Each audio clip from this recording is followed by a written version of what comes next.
Avant de commencer cette histoire inspirante, prenez juste 2 secondes. Abonnez-vous à notre chaîne et activez la cloche de notification. Cela nous donne la force de continuer à partager avec vous des récits qui changent des vies. Maintenant, imaginez un jeune homme perdu dans ses pensées, incapable de sourire, incapable de trouver la paix. Et si cette histoire pouvait vous révéler un secret que peu de gens connaissent? Restez bien jusqu'au bout, car ce que vous allez entendre pourrait transformer votre façon de voir la vie. Un jour, dans un petit village entouré de montagnes majestueuses, vivait un jeune homme de 24 ans nommé Marco. Marco était comme beaucoup de jeunes de son âge, plein de rêves, mais aussi rempli de doutes et de peurs. Chaque jour, son esprit devenait un champ de bataille. Il pensait sans cesse à son passé, regrettant certaines erreurs, se rappelant des blessures qu'il n'arrivait pas à oublier. Puis, l'instant d'après, il se perdait dans l'avenir. Et si j'échoue?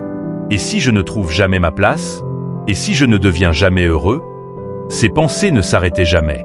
Elles venaient et repartaient comme des vagues, mais elles laissaient toujours derrière elles un sentiment d'inconfort, de fatigue et de tristesse. Marco avait l'impression que sa tête était comme une tempête sans fin. Il dormait mal. Il ne souriait presque plus. Même quand il était entouré de gens, il se sentait seul, enfermé dans sa prison intérieure. Et toi qui écoutes, peut-être t'es-tu déjà senti comme lui, incapable d'arrêter le flot des pensées, fatigué de lutter contre ton propre esprit. Un jour, alors que Marco errait dans son village, il entendit une rumeur. On racontait qu'au-delà des montagnes, dans un endroit reculé, vivait un vieil homme. Mais ce n'était pas un vieil homme ordinaire.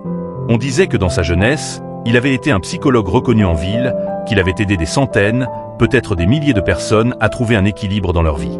Et un jour, fatigué du bruit de la ville et de la course effrénée du monde moderne, il avait tout quitté. Il s'était retiré dans un petit village calme, au cœur de la nature, où il passait ses journées à méditer et à donner des conseils à ceux qui osaient venir jusqu'à lui. Marco, en entendant cela, sentit une lueur d'espoir. Peut-être que ce sage pourrait m'aider. Peut-être qu'il détient la réponse que je cherche depuis toujours. Alors, il prit une décision. Il allait partir. Il marcherait, peu importe la distance, peu importe les obstacles, pour rencontrer ce sage. Les jours qui suivirent furent longs et épuisants. Marco traversa des forêts sombres où seuls les oiseaux brisaient le silence. Il monta des sentiers étroits bordés de pierres, où chaque pas semblait un combat. La nuit, il dormait à la belle étoile, sous un ciel rempli d'étoiles, se demandant parfois s'il n'était pas fou d'entreprendre un tel voyage. Mais une chose le poussait à continuer, ce petit espoir, cette conviction fragile qu'il pouvait trouver la paix. Après plusieurs jours de marche, Marco arriva enfin au village caché au milieu des montagnes. Au centre de ce lieu paisible, il aperçut une petite maison couverte de vignes, entourée d'un jardin simple mais magnifique. Sur le seuil de la maison, assis tranquillement, se trouvait le vieil homme. Ses yeux étaient fermés, son visage rayonnait une sérénité étrange, comme si plus rien au monde ne pouvait l'inquiéter. Marco s'avança timidement, le cœur battant. Il se sentait à la fois intimidé et rempli d'espoir. Doucement, il dit « Grand-père, mon esprit est tourmenté. Je pense sans cesse. Je ne trouve pas la paix. Pouvez-vous m'aider ?» Le vieil homme ouvrit lentement les yeux et lui adressa un sourire calme, presque bienveillant. « Tu cherches la paix? Alors viens avec moi. Je vais te donner une tâche simple. » Le vieil homme se leva lentement et conduisit Marco jusqu'à son petit jardin. Il remplit un verre d'eau jusqu'au bord, si bien qu'une seule goutte en plus aurait débordé. Puis il tendit le verre à Marco et dit d'une voix posée « Prends ce verre.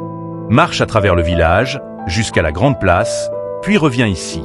Mais retiens bien ceci, pas une seule goutte ne doit tomber. » Marco regarda le verre, surpris. « C'est ça, la grande sagesse dont tout le monde parle, » pensa-t-il. Mais il décida de faire de son mieux. Alors, il se mit en route. Le chemin était étroit, animé, plein de vie. Les enfants jouaient au ballon, des marchands appelaient leurs clients, des chiens aboyaient dans la poussière. Mais Marco, lui, ne voyait rien. Ses yeux restaient fixés sur le verre qu'il tenait à 2 mains. Chaque pas était calculé, chaque mouvement mesuré. Après ce qui lui sembla une éternité, il revint enfin devant la maison du sage. Son visage s'éclaira d'un sourire fier. « Grand-père, j'ai réussi. Pas une seule goutte n'est tombée. » Le vieil homme hocha la tête, satisfait, puis demanda calmement. « Très bien, Marco. Mais dis-moi, en chemin, as-tu vu les enfants rire? As-tu entendu les chiens aboyer? As-tu remarqué la beauté des montagnes autour de toi? » Marco resta figé. « Non, je n'ai rien vu, rien entendu. Je ne pensais qu'à ce verre. » Le sage sourit doucement. « Voilà ta première leçon. Quand ton esprit est trop fixé sur un seul objet, tu oublies tout le reste. C'est ce qui t'arrive chaque jour. Tu fixes ton esprit sur ton passé et tes peurs du futur. Alors tu oublies la beauté de l'instant présent. Marco écoutait attentivement. Mais avant qu'il puisse répondre, le sage reprit. Maintenant, nous allons recommencer. Mais cette fois, prends ce même verre et marche à travers le village en regardant autour de toi. Observe les gens, écoute les sons, sens l'air sur ton visage. Tu dois toujours ramener l'eau, mais souviens-toi, ne te prive pas de vivre pendant le chemin. Marco hésita, mais il accepta.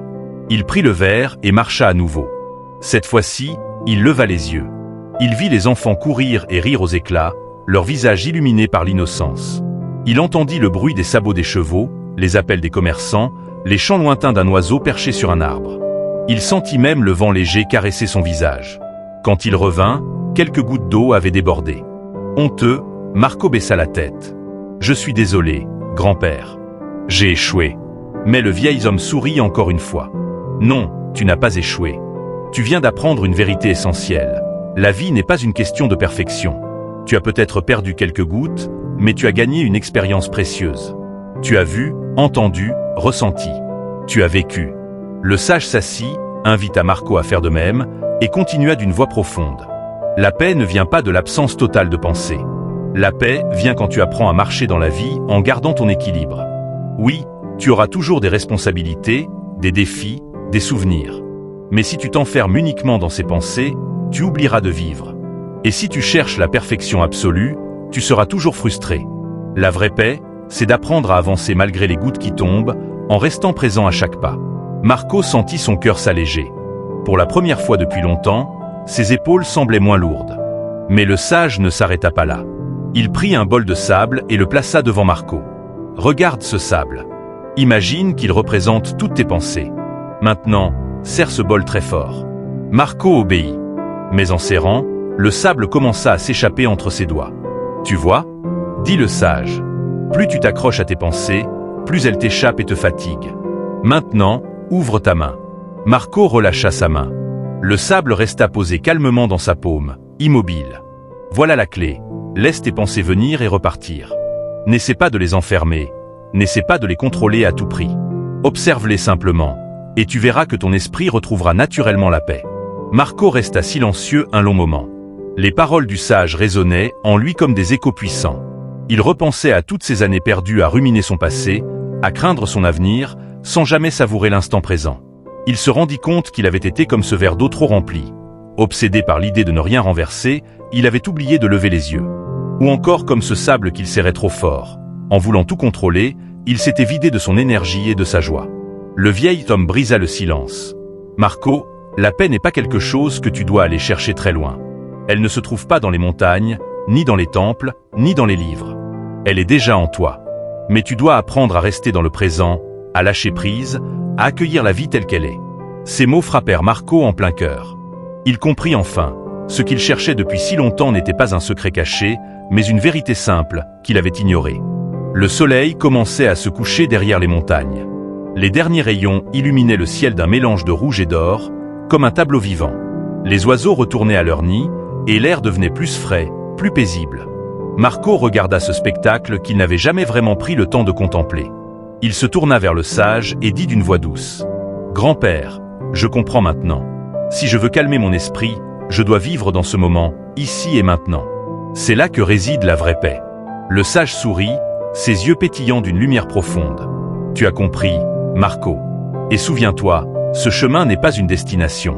C'est une pratique de chaque jour. Il y aura encore des tempêtes, encore des doutes.